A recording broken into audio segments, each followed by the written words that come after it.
ధరల స్థిరీకరణ నిధి కోసం దాని మీద కూడా ఒక్క మాట లేదు. మరి ఏమైనా ఇన్ఫర్మేషన్ తెప్పించుకుంటారేమో. 5 ఏళ్లలో మార్కెట్ ఇంటర్వెన్షన్ ఎంత పెట్టారు, ఎంత ఖర్చు పెట్టారు చెప్పండి. ఎందుకంటే చాలా సోర్సులు వాళ్ళు కోట్ చేస్తున్నారు కాబట్టి నా రిప్లైలో నేను వాళ్ళ నంబర్స్ ఇస్తాను. ఆయన ఏదో చాలా కొనేసాం, మేము ఇంటర్వెన్షన్ చేసామన్నాడు. 5 ఏళ్లలో బడ్జెట్ లో ఎంత పెట్టారు, దేనికైనా గిట్టుబాటు ధరలు ఉన్నాయి అధ్యక్ష. మార్కెట్ ఇంటర్వెన్షన్ చేస్తారు అధ్యక్ష. చెప్పండి, మా మంత్రి గారు చదువుతాను మేసుకొచ్చి మన జిల్లాలో కొన్నారని చెప్పండి. ఇది రికార్డు. మేసుకొచ్చి అక్కడ కొన్నారా ఆయన అడిగారు కాబట్టి చెప్తున్నా సార్.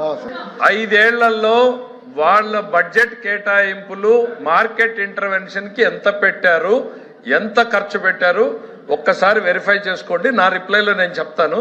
మేము బడ్జెట్ లో 300 కోట్లు ఖర్చు పెట్టి 1200 కోట్లు మార్కెట్ ఇంటర్వెన్షన్ ఎట్లా చేశామో కూడా చెప్తాను. మీకు ఎందుకు చెప్తున్నానంటే try to get some information. మీరు ఇంకేమన్నా కరెక్షన్ చేసుకునేది ఉంటే చెప్తాను. రైతు గురించి మాట్లాడితే రైతు భరోసా కేంద్రాలు పెట్టి ఎరువు విత్తనాలు వాళ్ళ ఇంటికి పోయి కొనడం ఎవరు తీస్తారు అధ్యక్ష? ఇది ఏమే అధ్యక్ష అవి ఆ కేంద్రాలు? సార్ నేను ఒక ప్రశ్న అడిగాను సార్. మరి ఏమైనా ఇన్ఫర్మేషన్ తెప్పించుకుంటారేమో. 5 ఏళ్లలో మార్కెట్ ఇంటర్వెన్షన్ ఎంత పెట్టారు, ఎంత ఖర్చు పెట్టారు చెప్పండి. ఎందుకంటే చాలా సోర్సులు వాళ్ళు కోట్ చేస్తున్నారు కాబట్టి నా రిప్లైలో నేను వాళ్ళ నంబర్స్ ఇస్తాను. ఆయన ఏదో చాలా కొనేసాం, మేము ఇంటర్వెన్షన్ చేసామన్నాడు. 5 ఏళ్లలో బడ్జెట్ లో ఎంత పెట్టారు, ఎంత ఖర్చు పెట్టారు, ఈ 2 ఫిగర్లు. రెండోది ప్యాడీ ప్రొక్యూర్మెంట్ ఎన్ని నెలలకు ఇచ్చారు. మేము ఇక్కడ 24 గంటల లోపల 93% ఫార్మర్స్ ఇచ్చాము. 93% ఫార్మర్స్ 24 గంటల లోపల. మీరు ఎన్ని నెలలకు ఇచ్చారో ఒకసారి చెప్పండి. ఈ సంవత్సరాల్లో ఈ రాష్ట్రంలో ఏ పంట ఎక్కువ ఎంత కొన్నారు, ఏ పంటకు వచ్చి మార్కెట్ ఇంటర్వెన్షన్ జరిగింది, ఏ పంటకు వచ్చి కార్యక్రమం జరిగింది.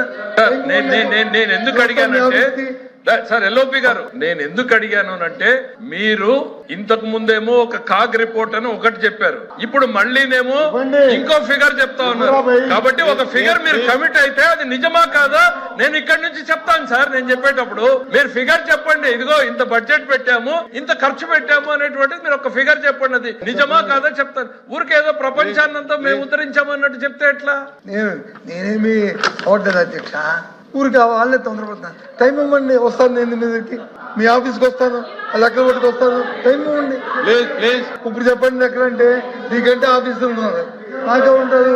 నేనేం అడిగాను సార్, మీరు చెప్పిన విషయాలకి ఆధారం ఏమన్నా ఉంటే చెప్పండి అని అడిగాను. నేను ఆధారం లేకుండా నా బట్ట కాల్చి ముఖాన్ని వేస్తాను, మీరు తుడుచుకోండి, మీరు కడుక్కోండి.